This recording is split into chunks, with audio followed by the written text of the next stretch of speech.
宗教嘅出現咧，就多少同人間嘅苦難有關係嘅啊。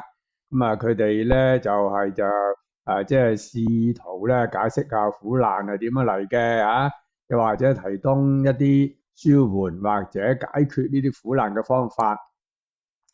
咁啊，東方嘅佛教啊，咁啊，梗係成日講嘅都係苦啦嚇。正所謂苦海就無涯。咁啊，西方嘅呢個基督教係咪咧？咁我相信都係嘅嚇。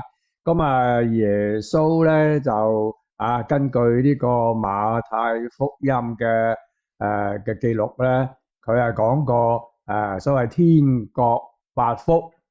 咁啊，天主教咧就譯做真福八端啊。咁佢話邊啲人咧係會得到呢個上帝呢個福樂嘅賞報咧？呢八種人咧就係虛心嘅人啊，天主教譯做神貧的人啦。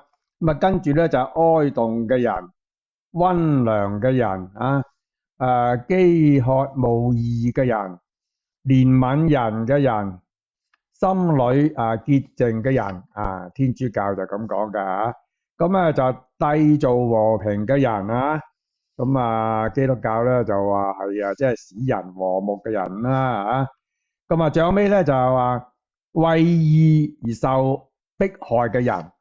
咁呢啲咧全部咧都係直接間接同世間嘅苦難係有關係嘅。